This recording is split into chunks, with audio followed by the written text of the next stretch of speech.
Boa noite, grande Rodrigo Luz.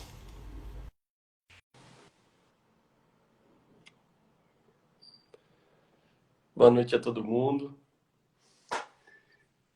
Doutor Rodrigo Pereira Luz. Você tá, Satisfação. você tá me ouvindo bem, meu amigo? Muito bem. Aqui, obrigado pela sua participação, meu amigo. Eu vou só esperar um pouquinho o pessoal entrar, Rodrigo, que eu quero te apresentar. Para mim vai ser uma satisfação, como você muito bem falou. Você tá bem, meu amigo? Tudo bem. Tá um frio do caramba aqui, viu, Rodrigo? Pô, imagina, aqui já tá frio. Eu acho que tá marcando uns 14 graus, mais ou menos, Rodrigo. Caramba, não, aqui tá 20, 21. Tá no apartamento em Niterói, né, Rodrigo? Tô tudo fechado. Sabe? Aqui. Ó, o Alvin falando aí, camisa 10, Rodrigão. Grande Alvim, Só pessoal bom aqui, cara. É muito bom. Ó, pensei que o Alvim não fosse participar, não. vai, pô. Ele fica aí dando os espetáculos dele aí. É, ele é muito difícil. Ó, Rodrigão, pra quem não conhece aí, Rodrigo, pra mim é um prazer estar participando aqui com ele. Muitas pessoas foram importantes aqui na minha formação. Acho que talvez ele tenha sido uma das principais. Foi meu staff de clínica no Hospital Antônio Pedro. Ele que me apresentou a hepatologia e me abriu essas portas que me interessam até hoje. E, principalmente, é um amigo e me mostrou como a gente deve levar o caminho de estudo, me dá dicas maravilhosas e sempre me ajuda muito. Estou falando de coração aqui e é um prazer mesmo estar com você, tá, meu amigo? Obrigado pela participação, que eu sei que acaba que atrapalha, enfim, uma série de coisas. Não, eu também queria agradecer. E é sempre bom, né, a gente discutir os casos.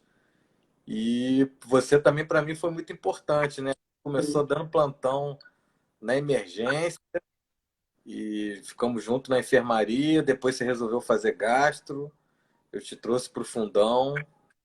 E eu acho que a vida é assim, é uma troca. A gente vai trocando e vai se unindo para em prol aí da nossa profissão. É isso aí, Rodrigo. E o que a gente sempre fala aqui, que é criar um ambiente de discussão. A gente tem o prazer de convidar amigos e pessoas que a gente sabe que vão somar. E é isso, meu amigo. É criar um ambiente para o pessoal interagir, discutir e dividir caso, que é uma coisa que a gente aprende com a experiência real, né? Um caso, sempre, a gente sempre traz casos reais. E esse caso é seu. Então, se você quiser, Rodrigo, do jeito que você achar melhor, começa passando ele, do jeito que você preferir, meu amigo. Fica mais que à vontade. Então, eu acho que eu vou focar no que eu, os aspectos que eu acho que são os aspectos mais importantes quando um médico está avaliando um paciente que não tem diagnóstico, que é tentar descobrir qual é o caminho para a gente investigar que seja mais fácil, com maior chance de acertar esse diagnóstico de forma simples, menos sofrida possível para o paciente. E acho que a discussão vai muito por aí, né? A gente não ganha muito discutindo uma doença em específico ou um exame que não foi feito ou que foi feito, porque nunca todo mundo vai pensar exatamente igual. A gente pensa diferente e a gente vai se surpreendendo com o caso e eu quero trazer aqui as surpresas que eu tive e eu acho que isso que é interessante. Então, resumidamente, é uma mulher negra de 23 anos, que é natural residente de Niterói, sempre morou aqui, é solteira. Ela atualmente não estuda nem trabalha, mas ela tem segundo grau completo. E ela é admitida na emergência no dia 27 agora de julho, vinda de casa, com uma história de que tinha desmaiado, né? Uma síncope. Isso tinha acontecido em casa. Ela estava num momento de emoção, conversando com os familiares, e ela tem um quadro de longa data de depressão. Ela não usa remédio nenhum, mas ela já chegou a tentar tentativa de suicídio em 2012. Ela acabou tendo uma lesão de coluna cervical e precisando de cirurgia. Então, ela era acompanhada no hospital pela proctologia, onde ela estava investigando há cerca de um ano um quadro de hematoquesia e uma anemia ferropriva, né, microcítica. Então, ela tinha feito uma colonoscopia 7 dias antes dessa internação, que o laudo estava com ela e o exame estava absolutamente normal. O exame clínico e os sinais vitais da paciente eram extremamente alterados, tinha um pulso de 100, mas uma pressão arterial deitada normal, e ela estava muito hipocorada. Então, o hemograma mostrou uma anemia acentuada, com mais ou menos 18 de hematócrito, 5,3 de hemoglobina, uma microcitose intensa, com 50, alguma coisa de VCM, uma anisocitose também marcante, e mais nenhuma outra alteração, até algumas coisas assim surpreendentes, né? Uma pessoa que tem uma doença, pensando um diagnóstico diferencial, alguma outra doença, renal muito boa, enzimas hepáticas muito boas, normais, renal normal, enfim, então ela é logo transfundida, apesar dela estar estável hemodinamicamente. Acredito que o médico valorizou muito o nível de hemoglobina e a história de síncope, né? Mas eu acho que podia ter testado se tinha hipotensão postural, ou, né, enriquecido mais algum detalhe do exame clínico, se tinha aumento de lactato, enfim, acho que podia ter esperado. E aí acabou não solicitando endoscopia de urgência, foi só até por conta desse cenário do coronavírus. E ela dizia que estava tendo a hematoquesia que ela já tem há anos. A história da hematoquesia é uma hematoquesia intermitente e ela acredita que tenha começado quando ela tinha por volta de 14 anos, que ela nunca tinha procurado auxílio médico por vergonha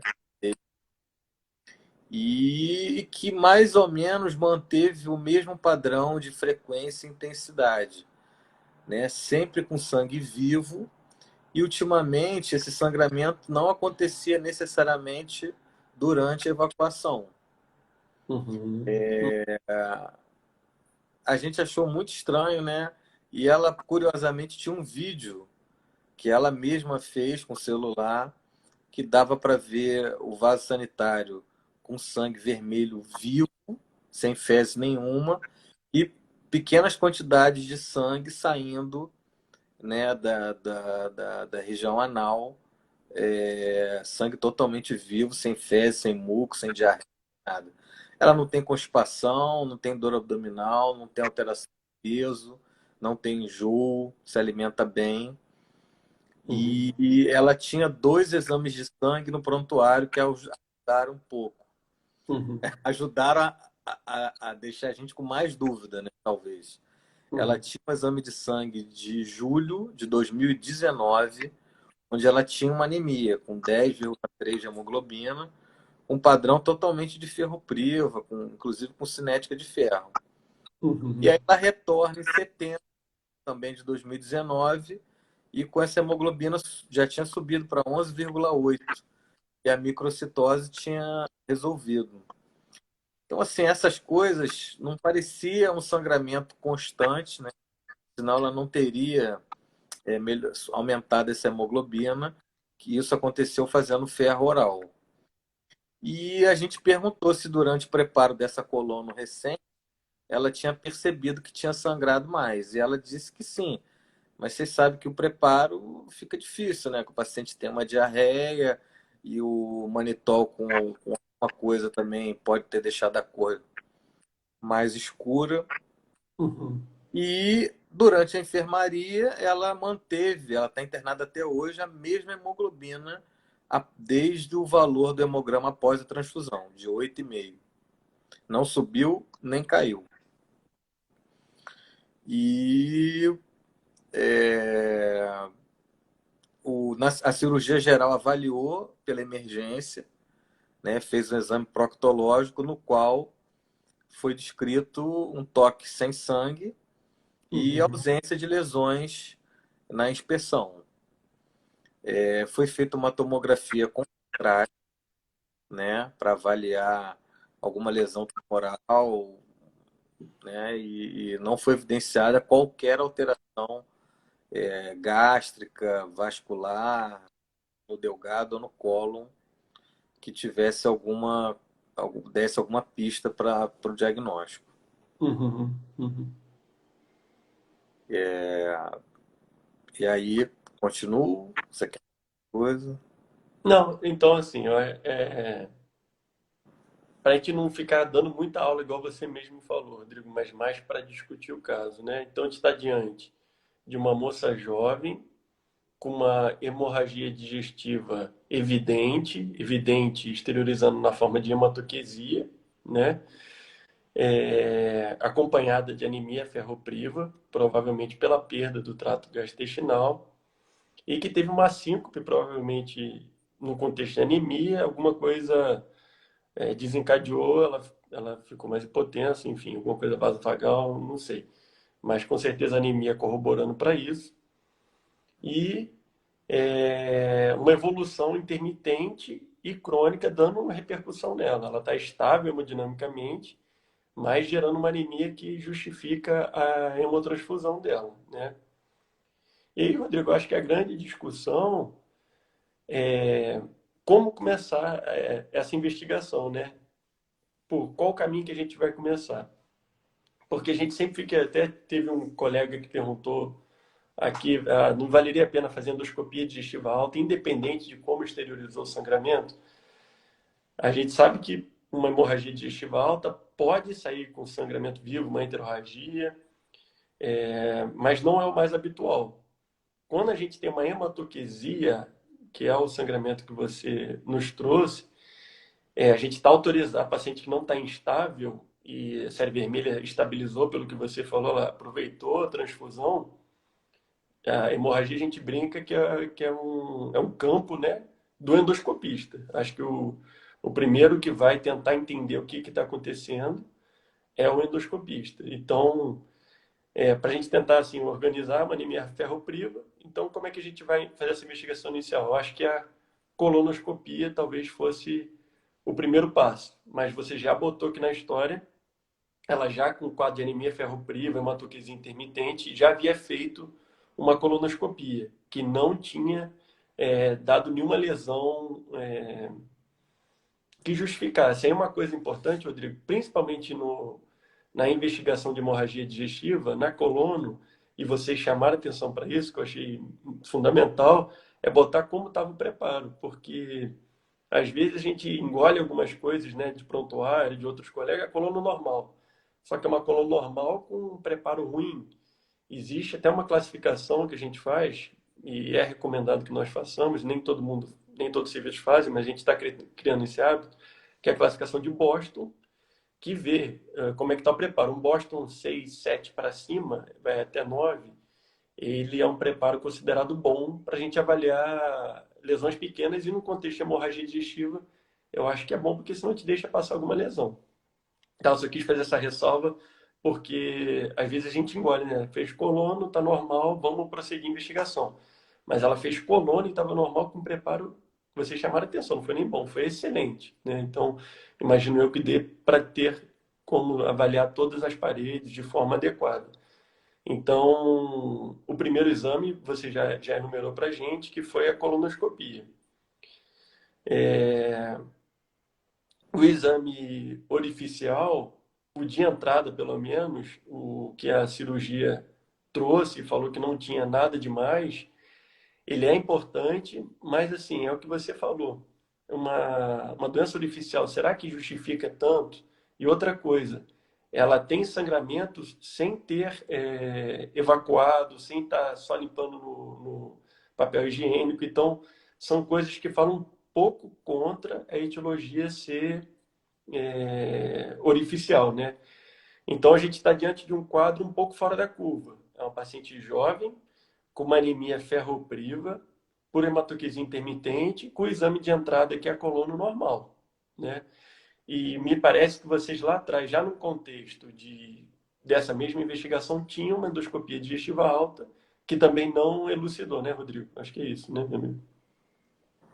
Faltou eu lembrar isso. Então, tinha uma endoscopia de 2019, normal. Nem sei até porque o colega pediu, foi ele foi um cuidado, né, um capricho, mas a queixa da doente não tem nada a ver com a hemorragia digestiva alta. E acho que ele quis excluir, né, até pela endoscopia bem simples, né, hoje em dia. Uhum. E a outra coisa que eu esqueci de lembrar é que eu questionei essa paciente. Quer dizer, então, que você tem esse sangramento desde 2014, né? E você, então, nunca foi internada, nunca foi em nenhuma emergência. A gente sabe que esses pacientes enfrentam várias barreiras, né, para conseguir atendimento, internação e, principalmente, investigação. Porque quando interna, resolve ali, né? Tapa o buraco, bota uma areiazinha e manda o paciente embora. E aí ela contou que em 2016 ela também teve que ir para uma emergência com o mesmo quadro de síncope e Uhum. ela foi transfundida e infelizmente recebeu alta sem nenhuma investigação e ela vem tentando viver a vida dela. Eu nem sei se essa depressão é a primária ou é secundária Uhum. a uma perda de qualidade de vida por conta desse sangramento que não deixa ela fazer nada. Pois é, e é um sangramento crônico, né? Assim, ela, desde os 14 anos, pelo que você falou, tem essa queixa de hematoquesia e isso que você falou também é fundamental. Às vezes, a gente pega um paciente com humor meio fechado e a gente vai investigando, o cara tem dor crônica, tem uma série de coisas que levam ele a ter aquele humor. Então, imagina você não poder sair de casa porque suja a roupa, enfim, fica cansado, fadiga, com anemia crônica, isso tudo debilita a pessoa. Rodrigo, se você não se incomodar, o Léo ele botou aqui, não sei nem se é o momento de te abrir para pergunta, mas ele botou quando fazer arteriografia e cintilografia ajudam. E aí, se você quiser comentar um pouco, se quiser, a gente fala. Então, um doente com enterorragia, né, grave, que chega na emergência, principalmente aquele que não estabiliza, né, que mantém alterações hemodinâmicas, né, sinais de má perfusão tecidual, ou que continuam exteriorizando sangramento ou queda do hematócrito. Você tem uma colonoscopia de uma semana normal. Você tem que pensar em sangramento delgado, né? A endoscopia entra também porque num quadro assim, né, grave do ponto de vista clínico, não só o hematócrito, né, e a queixa, levantaria a suspeita de hemorragia alta. Mas no Uhum. caso dessa paciente, não, porque a doente chegou, estabilizou logo, não exteriorizou mais. Mas no doente com enterorragia persistente, né, com sinais circulatórios, aí colono normal, o próximo exame é a arteriografia, Uhum. sem dúvida nenhuma. Mas a arteriografia é um exame que permite tratamento na dependência do que foi encontrado e é muito mais factível do que uma cintilografia que depende do médico nuclear, né? O médico que faz arteriografia, ele fica inclusive de sobreaviso. Em geral, é um hemodinamicista. Então, você tem como fazer esse exame em 24 horas. E no paciente jovem, né? Assim, ainda jovem, pensando em sangramento de Delgado, que a gente também, se a gente tivesse na coluna a informação que tivesse sangue vindo do ilho terminal, era um indício forte de que esse sangramento era de Delgado. E aí Uhum. a gente pensa em divertículo de Meckel, que é uma malformação, é a malformação do aparelho digestivo mais comum, ou uma das, e que o sangramento é muito perigoso. Tem muitos casos que você opera o doente de urgência sem mesmo ter essa confirmação do diagnóstico. E Uhum. a arteriografia não consegue ver o divertículo e existe a cintilografia específica para o divertículo de Meckel, que Uhum. ela tem um marcador que consegue localizar foco ectópico de mucosa gástrica, que é o que acontece dentro do divertículo. Então, é um exame, sim, importante, mas depende desse contexto clínico aí que eu expliquei. Eu acho que é isso. Até o Léo levantando essa bola, pegou um paciente com hemorragia digestiva, a gente vai estabilizar ele primeiro e depois vai tentar entender para que lado vai. Ela com hematoquesia estável, colono com o primeiro exame, já veio com esse exame para você normal. Eventualmente, uma coisa que na literatura o pessoal chama atenção, e é prático isso, às vezes a gente faz um exame endoscópico e vem normal, e ao invés de estudar o intestino médio, que é uma coisa menos comum, é o que fica entre ali a papila maior. Hemorragia digestiva alta, novo conceito. Acima da papila maior, até onde o endoscópio alto chega, e baixa até a válvula ileocecal, que é cólon, né? E média é o intestino delgado que está ali no meio do caminho. Então, a gente, pensando em qual o próximo passo dá, paciente muito anêmico, às vezes você deixa passar lesões vasculares, seja arteriais, venosas, artérias venosas, e às vezes você, se o paciente estiver muito estável e melhorar a anemia, talvez antes de estudar o intestino médio, de tão incomum que seja o intestino médio, vale a pena repetir endoscopia e colono. Só estou falando isso porque isso é uma coisa prática, às vezes os serviços têm muita dificuldade em conseguir estudar o intestino médio. E assim, tentando então enquadrar essa paciente, Rodrigo, ela está estável, respondeu bem, parece ser uma hemorragia digestiva baixa, mas com colono normal. Então, o mais provável, tentando topografar de onde vem esse sangramento, você está pensando em intestino médio, que é justamente o local mais difícil da gente avaliar. E como não está instável, você não vai partir para arteriografia. A cintilografia com hemácias marcadas talvez ajudasse se o sangramento tivesse ativo. É um teste bem sensível, mas ele não localiza exatamente onde é e não tem como ser terapêutico. Então, o próximo exame de escolha, eu acho que com essa história talvez fuja um pouco do padrão.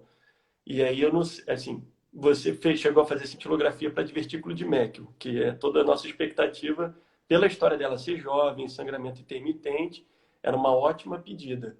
E o Antônio Pedro eu sei que tem uma medicina nuclear boa. Vocês chegaram a fazer, não chegaram, Rodrigo? Uhum. Então, a gente tentar isso para tudo em medicina, né? Simplificar e protocolar a conduta, mas eu acho que cada dia a gente avalia o doente, revê os exames e sempre volta na história, pergunta mais alguma coisa, o doente às vezes vai se abrindo aos poucos. E assim a gente foi fazendo dia após dia para tentar entender exatamente que queixa é essa, que sangramento é esse, de tantos anos assim, né? E ao tempo todo volta o hemograma de setembro, 11,8 de hemoglobina. Ou seja, essa doente caiu 5 pontos na hemoglobina. São 5 concentrados de hemácias de setembro até agora, no final de julho, para ter causado. Então é muito sangue. É 1 litro de sangue, acho que dá mais de 1 litro de sangue. Isso é uma mulher que ela tem em torno de 50 quilos. Né? Uhum. Então, é uma perda volêmica. Então, isso faz a gente pensar muito em causa vascular. E outra Uhum. forma de pensar qual é a hipótese mais provável, né? E o que eu sou obrigado a excluir que o que ameaçaria maior a vida dessa doença se ela não fosse diagnosticada precocemente. Então, e a gente tem que ter cuidado com essas histórias de muitos anos, né? Que às vezes o paciente se confunde, né? A gente está tendo dificuldade de falar com familiar por conta da coisa do coronavírus. Então, algumas informações a gente não consegue checar a veracidade total daquilo. Então, a gente suspeitou que o sangramento fosse realmente do delgado, né? Confiou na colonoscopia e foi tentar investigar as causas de Delgado. E aí pensamos logo no divertículo de Meckel. Mas aí, que divertículo de Meckel é esse? Que de repente sangrou muito e parou de sangrar? E sangrava de pouquinho em pouquinho? Será que o divertículo de Meckel pode sangrar cronicamente, de pequenas quantidades, ou ele é sempre um sangramento vultuoso? E esse vídeo do sangramento era interessante, que parecia que era um vermelho muito vivo, muito vivo. Uma Quer dizer, enterorragia. era um sangue que parecia que veio de perto e que vinha em pequenas quantidades. Um sangue que vem de cima, que veio do estômago ou que veio do delgado, em geral ele vem em uma avalanche. Em geral ele sai tudo de uma vez só. Né? O dela parecia que ia saindo aos poucos. Uhum. É, então a gente pediu, de qualquer maneira, a gente tem o exame, a cintilografia, né? A MEC é a cintilografia, e depois a cintilografia com hemácias marcadas. Já vou adiantar que ambas foram normais. Quebrou a gente. Ambas foram normais. Ó, Rodrigo, só para... O Fernando falou, de Elafoar é sempre uma grande pedida. De Elafoar, para quem não sabe, é uma formação arterial gástrica, principalmente gástrica, que fica na submucosa, um vaso calibroso, que ele rompe e sangra muito. Mas é o que o Rodrigo falou, né? Seria um quadro mais de instabilidade, um quadro grave de hemorragia digestiva alta, chegando lá embaixo com sangue vivo pela grande quantidade.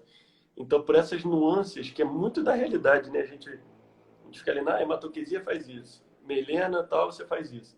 Mas acho que você entrando no caso clínico, eu acho fantástico, porque essa percepção é mais difícil de a gente tirar do paciente, né? De, poxa, sai, mas para um pouquinho, sangue vivo, sai.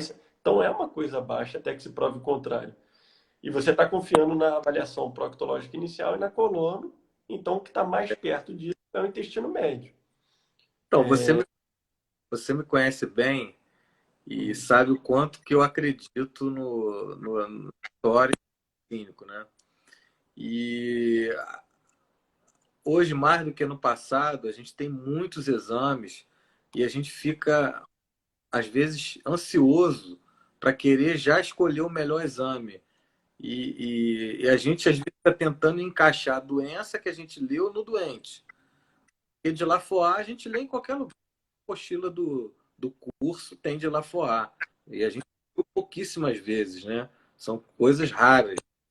E aí a gente quer encaixar no caso. Mas quando a gente conversa com a doença, calma, repete a anamnese, vê aquele sangue totalmente vivo, saiu todo de uma vez, que ela já tem isso há muitos anos, que tem horas que melhora, quando ela faz posição de ferro oral, a anemia dela quase desaparece. Isso não tem características de uma lesão gástrica vascular, né, que sangra do jeito que sangra de Lafoire. Embora não dá para ser descartado, isso foi considerado também. Mas Uhum. a gente ficou mais inclinado a investigar o Delgado. Perfeito. E aí, Rodrigo, só para voltar aqui, alguém até falou se tem relação com o ritmo intestinal da paciente, com o ritmo menstrual, perdão. Eu imagino que a pessoa esteja pensando em endometriose. Eu não sei, assim, eu acho que o caso mais atípico que eu peguei de endometriose foi um hemopneumotórax, um endometrioma metastático lá para cima. E pode se encaixar assim, invadindo mucosa intestinal, fazendo hemorragia digestiva. Mas imagino eu que não tem essa relação e não sei se você tem essa experiência para poder falar, enfim. Endometriose. Não, Me resumindo. corrija se eu estou enganado, endometriose é um foco ectópico de endométrio. Sim. Se um útero inteiro, que é cheio de endométrio, não causa uma anemia dessa, como é que um foquinho de endométrio, cólon, que não viu na coluna, que via, não deve estar um foquinho de endométrio no delgado, sangrando mais do que o útero? Então, Ó, Rodrigo, perfeito raciocínio. Eu acho que a endometriose chama mais atenção. É um sangramento pequeno, não o suficiente para gerar uma anemia tão importante, quando ele está num lugar igual o peritônio, que faz, né, um peritônio que está no tórax da pessoa, enfim. Agora, no colo, que vai seguir a vida dele, né, da dor, outras coisas. Agora, você falou perfeito. O ciclo menstrual da mulher, ela pode dar uma anemia microcítica, ferropriva dentro de um contexto, mas 5 de hemoglobina, a gente há de entender que está um pouco desproporcional. Então, ótimo. Então, Raciocínio muito bom. Nem tinha me passado isso pela cabeça e eu concordo com você. a gente reviu a questão dos ciclos menstruais, ela não tem hipermenorreia. Isso Isso. foi Mulher investigado. fértil, né, Rodrigo? E ela não tem também nenhum preventivo recente. Ela, inclusive, é virgem, mas não tem nenhum sinal de que tenha qualquer doença do colo ou do útero que possa ter somado a uma doença hemorroidária e causado tanta anemia assim. Então, isso também a gente tentou procurar e não achou. Tá. E então, Rodrigo, então a gente está diante de uma hematoquesia de novo. Com anemia, mulher jovem que não se justifica pelo ciclo menstrual dela, estável, onde a gente não acha que é de onde a endoscopia chega, a etiologia alta, e a gente está confiando na coluna. Então, eu acho que o grande exame é tentar entender o delgado melhor. Você já foi para a melhor possibilidade da gente intervir, que foi Meckel, que veio negativo a senti-lo, acho que não afasta 100%, mas os que sangram têm mucosa gástrica ectópica, né? A acidez que faz ele sangrar, a erosão ali, então a gente não viu. Então, é pouco provável que isso justifique. E aí, talvez o grande exame, nesse momento, até alguém comentou aqui em cima, seja um exame que não é muito disponível, pelo menos a gente tinha muita dificuldade, até no particular, aqui, né, por aqui pelo menos, é a cápsula endoscópica. E aí, eu queria saber, Tá? esse foi o próximo passo de vocês, provavelmente, né, Rodrigo? Então, senti-lo com hemácias normal, quer dizer, não Não está está com sangrando, sangramento. não Perfeito. está Meckel negativo, não exclui, mas é um método que a gente tem. E a gente procurou ver se a gente conseguia a cápsula e, ao mesmo tempo, pediu para o proctologista do hospital fazer Rever. um exame mais detalhado para a gente ver se não tem nada orificial. E aí a cápsula está marcada para amanhã e o Hum. exame oficial que ela fez hoje encontrou um mamilo hemorroidário calibroso com uma ulceração indicativa de sangramento recente. Então, assim, ela tem realmente hemorroida com sinal de sangramento recente. E é um mamilo hemorroidário grande. Mas Uhum. mesmo assim, eu não cancelei a cápsula endoscópica. Acho que até os médicos que fazem o exame também concordaram que a gente precisa ter mais certeza de que é só isso. E aí vai ser Mas eu estou cada vez mais convencido que é isso. Porque o tipo de sangramento é tão vermelho vivo, o jeito que o sangue sai, né? Não sai com as fezes, sai em em etapas, né? Pequenas etapas. E a forma como ela se estabilizou. Porque a hemoglobina não caiu mais. Então a internação, às vezes, facilita a gente raciocinar. Agora, se você não quiser raciocinar, ficar só lendo doença e pensando em coisa rara, eu acho que a gente erra. Então a gente tem que criar uma forma de o doente te responder a sua dúvida. Então essa hemoglobina que não caiu mais, né, foi muito importante para o raciocínio. E a doente voltou a sangrar. O patologista, fez ele na consulta do ambulatório, né, que é uma coisa agendada, e não teve essa oportunidade de flagrar uma lesão recente que tinha sangrado. Porque isso sangra, cicatriza e ele vai na consulta um mês depois. Como é que são as consultas do nosso hospital? É agendada, com 4 meses de antecedência. Então, o paciente com doença hemorroidária, ele flutua entre atividade e períodos de inatividade da doença. E, Rodrigo, perfeito. Eu acho que talvez assim, o grande ganho aqui nessa discussão foi valorizar o que o paciente fala, o que ele apresenta e correr atrás do que ele nos passa, e não nos que vem à nossa cabeça de imediato, né? E para dividir com vocês, eu não sei se é só a doença hemorroidária que justifica, até a avaliação inicial do cirurgião não tinha, enfim, mas agora entrando um pouco mais a fundo, tinha. Lembrar que a colonoscopia não é a melhor exame para ver doença do orificial.